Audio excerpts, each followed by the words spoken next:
Assalamualaikum warahmatullahi wabarakatuh. Nama saya Rian Erik Fatwijaya, NIM 1705520207. Di sini saya akan mempresentasikan tentang perikatan kredit, eksistensi anggunan, dan perikatan anggunan.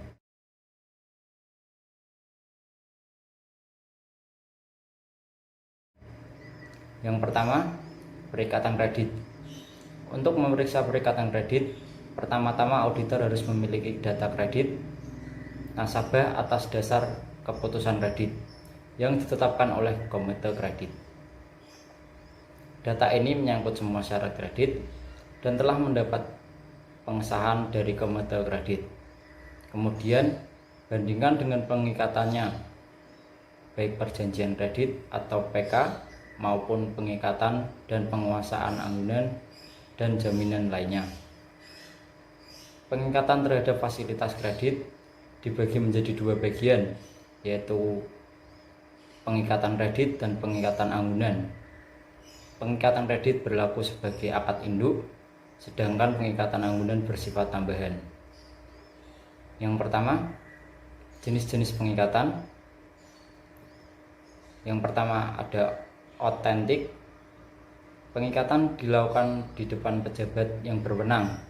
Mengingat pejabat yang berwenang adalah notaris, maka pengikatan ini disebut juga pengikatan notarial. Yang kedua, di bawah tangan atau intern. Pengikatan yang dilakukan tanpa dihadiri oleh pejabat yang berwenang karena dilakukan sendiri antara bank dan debitur, maka jenis ini disebut juga pengikatan intern. Perbedaan antara pengikatan notarial dengan intern adalah pada kekuatan hukumnya. Pengikatan notarial memiliki kekuatan hukum yang sempurna, sementara pengikatan intern harus melalui suatu pembuktian. Jenis-jenis pengikatan yang dilakukan terhadap suatu kredit harus sudah ditetapkan dan dicantumkan dalam surat keputusan kredit. Pengikatan kredit secara notarial harus dilakukan untuk fasilitas kredit dengan anggunan aktiva tetap. Sedangkan pengikatan kredit di bawah tangan dapat dilakukan untuk fasilitas yang anggunannya berupa benda bergerak atau surat berharga. Yang kedua, dokumentasi. Yang pertama, periksa apakah akta perjanjian kredit bank telah dibuat atas setiap fasilitas kredit, serta asli akta tersebut telah disimpan di file jaminan kredit. Yang kedua, akta perjanjian kredit yang dilakukan secara intern dibuat atas formulir standar yang berlogo bank. Akta yang dibuat di atas formulir standar ini harus telah diisi lengkap pada saat kredit diberikan. Setiap materi perjanjian harus dibubuhi paraf debitur sebagai tanda tangan persetujuannya. Yang ketiga, untuk akta notarial, bagian akta yang disimpan oleh bank adalah gross akta. Salah satu ciri gross akta adalah adanya kalimat demi keadilan berdasarkan ketuhanan yang Maha Esa pada bagian depan akta.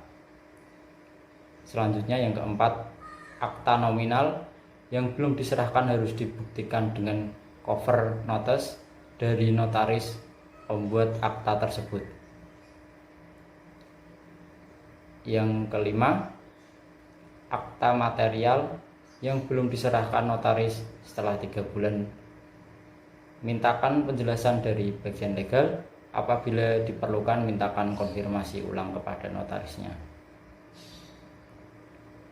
Yang ketiga, keabsahan. Untuk akta intern, pastikan bahwa tanda tangan debitur pada akad kredit sudah diverifikasi oleh petugas bank.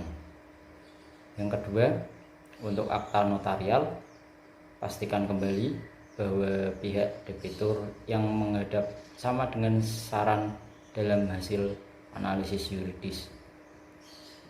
Selanjutnya yang keempat, materi pengikatan. pastikan bahwa seluruh jenis fasilitas kredit yang diberikan telah disebutkan dalam akte kredit. Periksa kembali kesesuaian plafon, jangka waktu, dan syarat-syarat lainnya seperti yang ditentukan dalam surat keputusan kredit. Selanjutnya, teliti bahwa bentuk perikatan anggunan telah digunakan dengan tepat sesuai dengan status kepemilikan dan sifat hubungan antara debitur dan pemilik anggunan. Untuk anggunan berupa sertifikat tanah, pastikan bahwa suami atau istri pemilik jaminan telah memberikan persetujuan. Sesuai dengan instruksi Mendagri nomor 509/1493/AGR tanggal 31 Maret tahun 1982 perihal larangan penggunaan hak atas tanah, penerimaan anggunan berupa sertifikat tanah melalui surat kuasa jaminan tidak diperkenankan atau dihindarkan.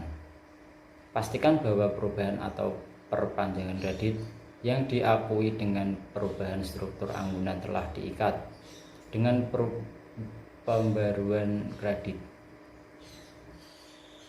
Selanjutnya, yang ketiga, eksistensi anggunan.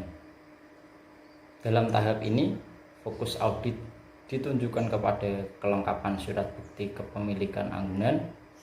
Untuk itu, data keputusan kredit menjadi pembandingannya dan data dalam perjanjian kredit dievaluasi satu dengan yang lainnya, yang kemudian dibandingkan dengan anggunan yang dikuasai bank yang bersangkutan. Beberapa kriteria dasar yang harus digunakan pada saat memeriksa anggunan adalah: yang pertama, debitur harus mempunyai hak secara yuridis terhadap anggunan tersebut. Yang kedua, anggunan harus dapat diungkapkan dalam waktu cepat pada saat harus dieksekusi. Yang ketiga, bank harus mengontrol jaminan tersebut dalam arti bahwa debitur tidak dapat menjual tanpa sepengetahuan bank. Yang keempat, kepentingan bank atas anggunan tersebut harus dilindungi. Yang kelima, surat atau bukti kepemilikan anggunan harus asli. Yang keenam, setiap pengeluaran anggunan harus dengan persetujuan pihak yang disetujui pemberian kredit. Yang ketujuh, tanda terima jaminan dan bukti pengeluaran anggunan harus ditandatangani oleh dua orang sebagai bukti atau lainnya.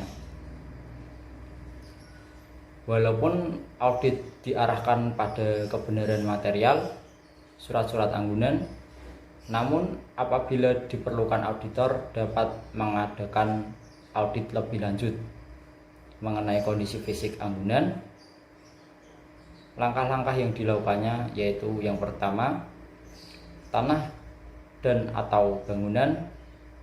Yang pertama, pastikan bahwa sertifikat tanah yang digunakan telah dikuasai bank dan disimpan dalam file jaminan kredit. Yang kedua, pastikan bahwa sertifikat tersebut telah diverifikasi keasliannya ke Badan Pertahanan Nasional atau BPN oleh petugas bank.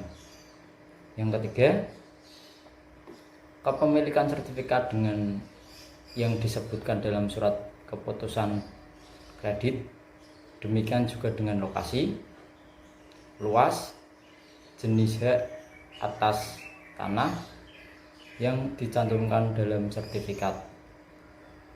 Yang keempat, teliti kembali apakah sertifikat tersebut tidak dibebani hak tanggungan kreditur lainnya. Apabila sertifikat tersebut masih dibebani hak atau suatu hak, mintakan penjelasan ke bagian legal mengenai permasalahan yang dihadapi sehingga tidak segera dilakukan. Yang kelima, untuk anggunan berupa sertifikat hak guna bangunan, hak sewa, dan hak pakai, pastikan bahwa hak-hak tersebut di atas masih berlaku dan belum jatuh tempo. Yang keenam, periksa kronologi kepemilikan sertifikat oleh debitur untuk fasilitas non-KPR. Kepemilikan sertifikat atas nama debitur tidak boleh terjadi pada suatu saat atau setelah kredit diberikan. Hal ini dapat dilihat pada tanggal akta jual beli atau pada keterangan perubahan nama pemilik dalam sertifikat. Apabila pada fasilitas non-KPR kepemilikan sertifikat oleh debitur terjadi setelah kredit diberikan, berarti tanah atau bangunan tersebut dibeli debitur dari fasilitas kredit yang diberikannya. Hal ini menjadi salah satu indikasi bahwa kredit digunakan untuk spekulasi pembelian tanah. Untuk itu, kelayakan pemberian kredit harus dievaluasi kembali. Yang ketujuh, sertifikat yang masih dalam proses konversi, splitting, baik nama, perpanjangan hak tersebut sebagai harus dilengkapi dengan cover notice dari notaris yang ditunjuk bank untuk pengurusannya. Cover notice ini minimal harus berisi: yang pertama, tanggal penerimaan dokumen dari bank kepada notaris. Yang kedua, jenis pengurusan sertifikat. Yang ketiga, pernyataan notaris bahwa apabila sertifikat selesai langsung akan diserahkan kepada pihak bank. Untuk fasilitas KPR, surat pernyataan dari pengembangan tetap harus dilengkapi dengan cover notice dari notaris yang ditunjukkan bank. Selanjutnya, yang ke-8, sertifikat yang masih dalam proses pengurusan setelah 6 bulan, mintakan penjelasan dari petugas bank mengenai kemajuan laporannya atau kendala yang dihadapi. Apabila diperlukan, konfirmasi ulang kepada notaris yang mengurusnya. Selanjutnya, yang kedua, kapal. Yang pertama, pastikan bahwa surat bukti pendaftaran kapal asli telah dikuasai bank. Yang kedua, teliti kembali bahwa luas kapal yang tercantum dalam surat pendaftaran kapal minimal. Yang ketiga, kendaraan.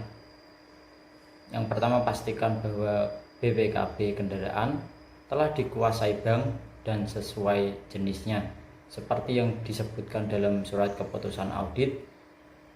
Yang kedua, periksa bahwa BPKB tersebut telah dilengkapi dengan faktur asli dan kwitansi kosong bermeterai yang telah ditandatangani pemilik kendaraan. Yang ketiga, BPKB yang masih dalam proses pengurusan harus dilengkapi dengan cover notice dari dealer. Periksa cover notice dealer tersebut antara lain mengenai: yang pertama, apakah telah dilengkapi dengan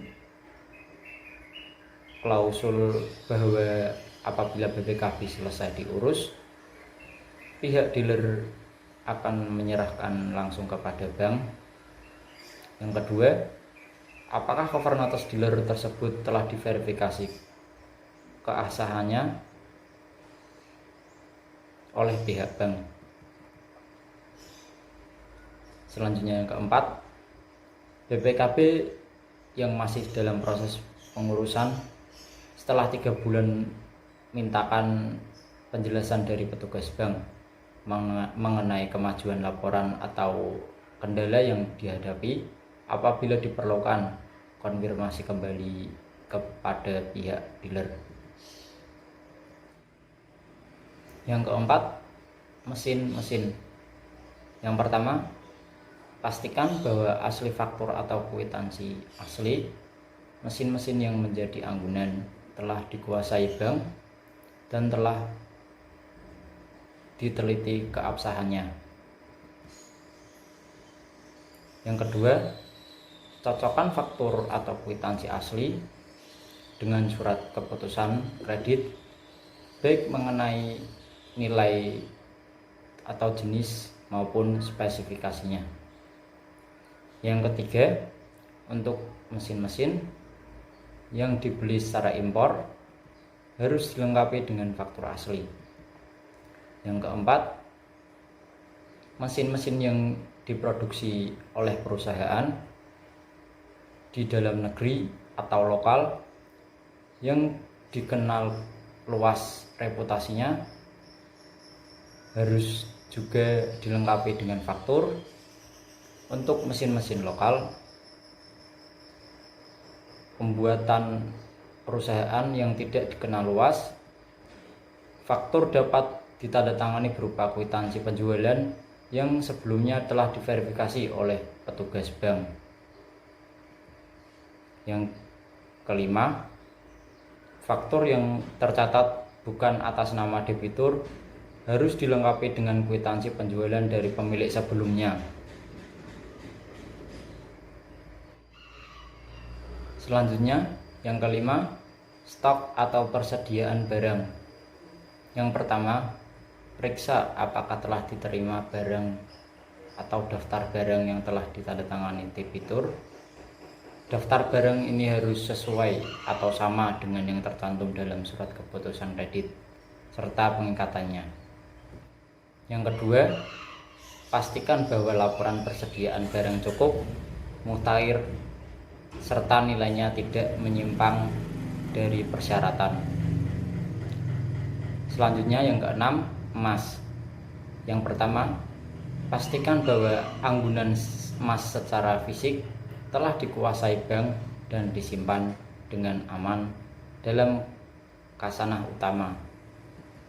Yang kedua, periksa apakah terdapat kwitansi pembelian emas tersebut atas nama debitur.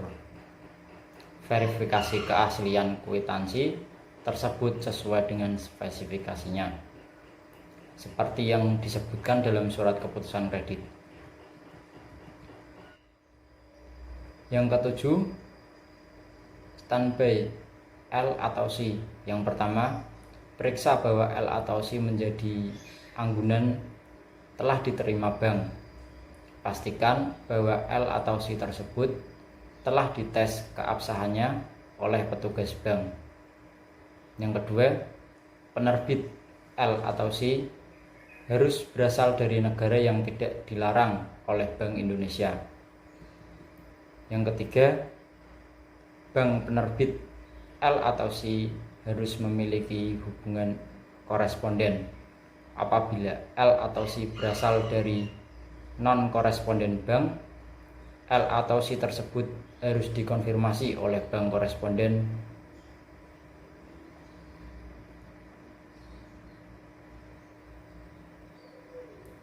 Yang keempat, periksa isi L atau C tersebut baik mengenai nilai, persyaratan, dan masa berlakunya.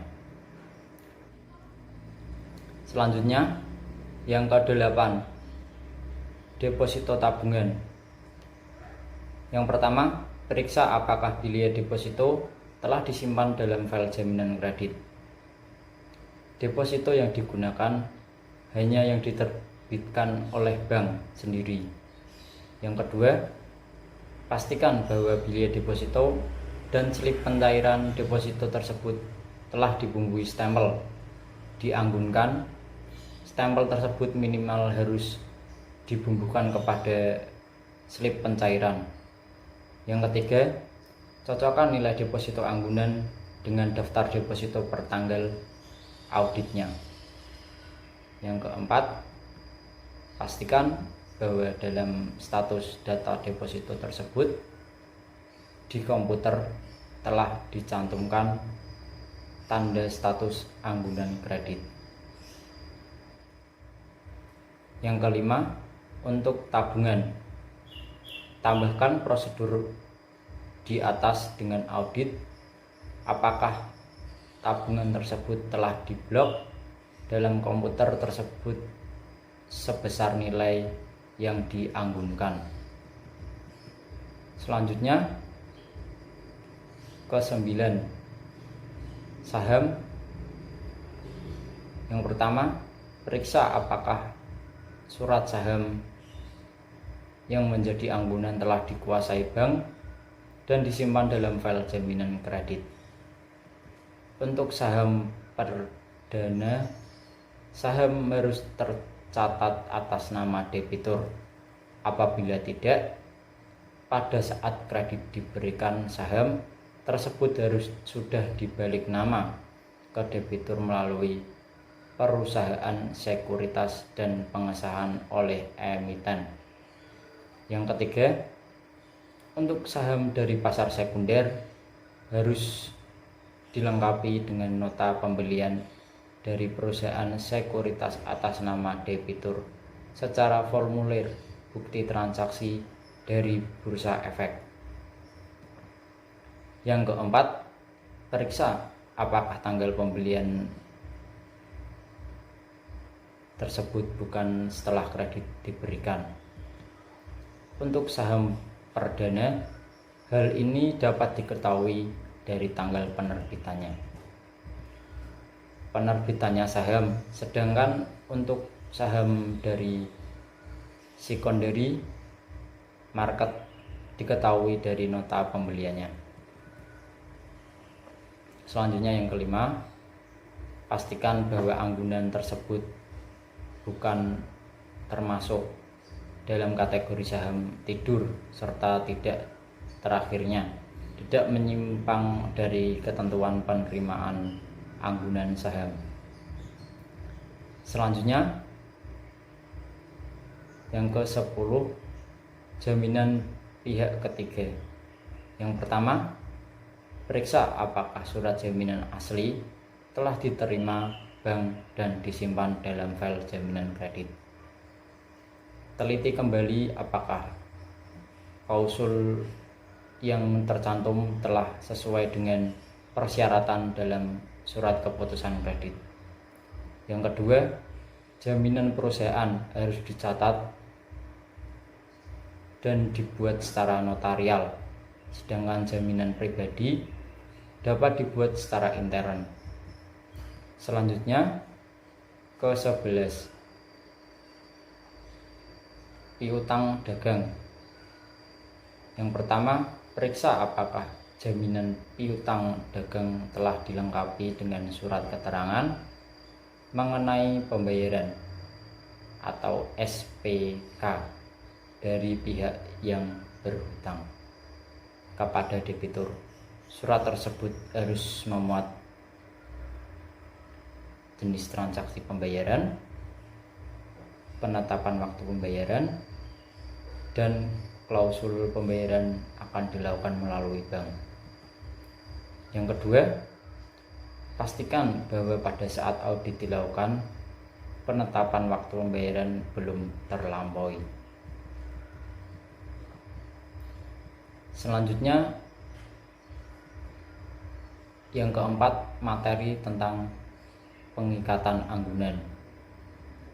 Kelengkapan surat-surat anggunan menjadi tidak berarti apabila tidak dilengkapi dengan pengikatan anggunan secara lengkap dan benar.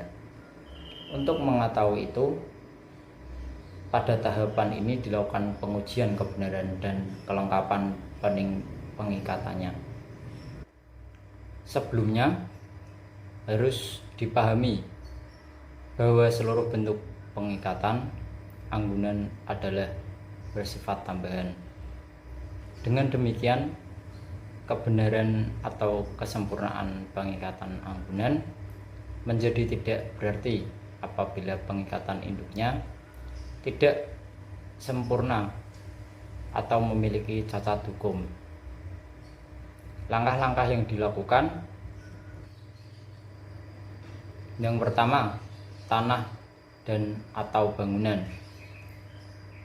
Yang pertama, Undang-Undang Nomor 4 Tahun 1996 menyebutkan bahwa tanah yang dapat dibebani hak tanggungan adalah hak milik atau SHM, hak guna bangunan atau SHGB, dan hak guna usaha atau SHGU.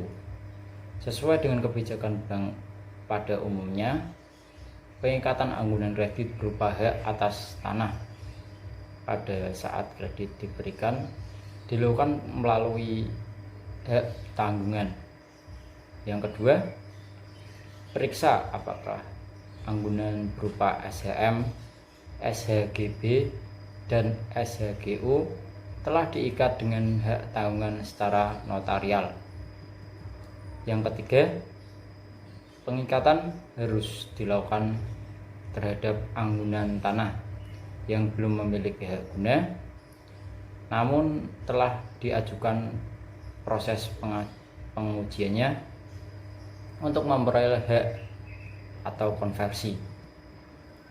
Yang keempat, pastikan bahwa akta hak tanggungan dibuat dengan menunjukkan pada akad kreditnya.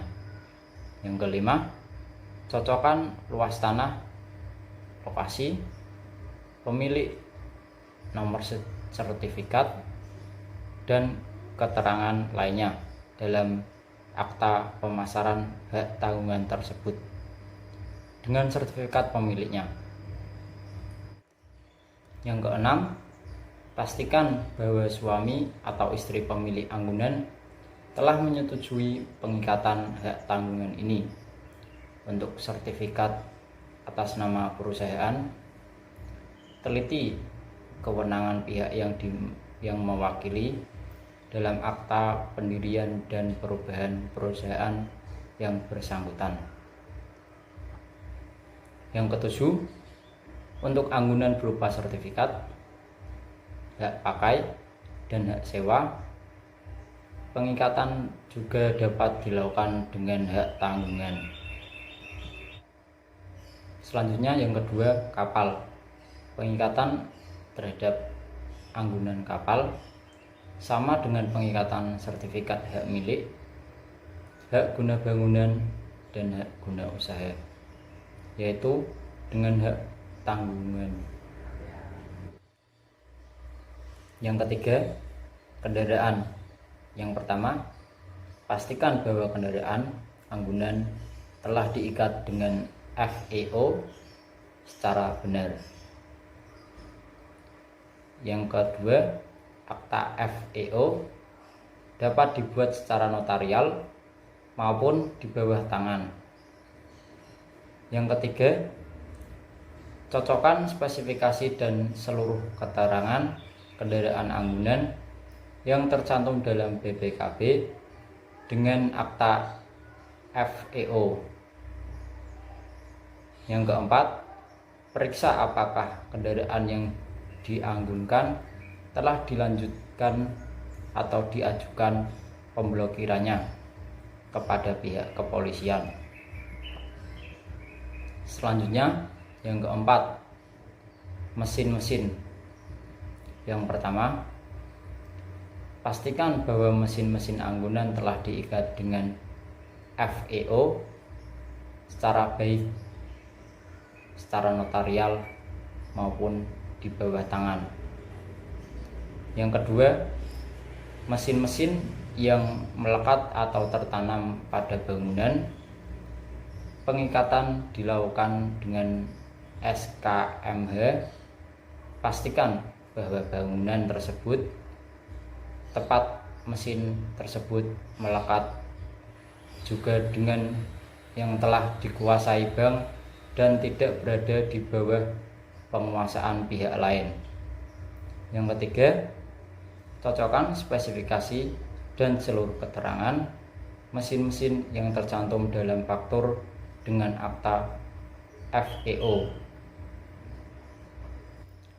Selanjutnya, yang kelima, persediaan barang. Yang pertama, pastikan bahwa persediaan barang yang telah dianggunkan telah diikat dengan FEO baik secara notarial maupun di bawah tangan. Dalam akta FEO ini harus diuraikan dengan jelas jenis serta nilai persediaan barang yang dianggunkan. Yang kedua, akta FEO harus dilengkapi dengan klausul bahwa debitur wajib memberikan laporan posisi persediaan barang secara berkala atau periodik. Selanjutnya, yang keenam, emas. Pengikatan terhadap anggunan emas dilakukan dengan gadai. Untuk itu, periksa pengikatan gadainya dilengkapi dengan surat kuasa menjual. Selanjutnya yang ketujuh, standby L atau C. Pada dasarnya, anggunan standby L atau C bersifat jaminan ke pihak tiga. Untuk itu, audit pengikatan terhadap anggunan ini cukup dilakukan terhadap eksistensi L atau C. Selanjutnya, yang ke-8, deposito atau tabungan. Yang pertama, periksa adanya surat kuasa menjaminkan terhadap deposito tabungan yang digunakan. Yang kedua, verifikasi tanda tangan dalam surat kuasa tersebut. Yang ketiga, dalam surat kuasa menjaminkan harus ada klausul kuasa atau memperpanjang serta mencairkan deposito atau tabungan yang digunakan. Yang keempat, pastikan kebenaran pengisian surat kuasa tersebut mengenai nama, nilai, dan nomor biliet. Apabila hal biliet deposito telah diperpanjang, nomor biliet yang digunakan sebagai patokan adalah biliet pada saat kredit diberikan. Selanjutnya, yang ke-9, saham. Yang pertama, periksa adanya surat kuasa menjual terhadap saham yang dianggunkan. Yang kedua, surat kuasa menjual dari debitur harus dilengkapi dengan pesanan jual yang ditandatangani debitur kepada suatu perusahaan sekuritas yang ditunjuk bank. Ke-10, jaminan pihak ketiga. Pastikan bahwa klausul-klausul yang disebutkan dalam jaminan pribadi dalam jaminan perusahaan telah sesuai dengan persyaratan dalam surat keputusan kredit serta akad kreditnya. Ke-11, piutang dagang. Yang pertama, pastikan bahwa piutang dagang yang diperhitungkan sebagai acuan telah diikat secara cash. Selanjutnya, yang ke-11, piutang dagang. Yang pertama, pastikan bahwa piutang dagang yang diperhitungkan sebagai anggunan telah dilihat secara cash.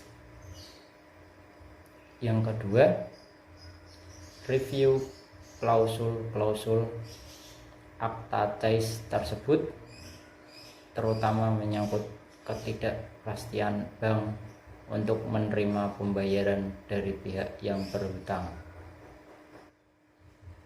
Sekian presentasi dari saya. Kurang lebihnya saya mohon maaf. Wassalamualaikum warahmatullahi wabarakatuh.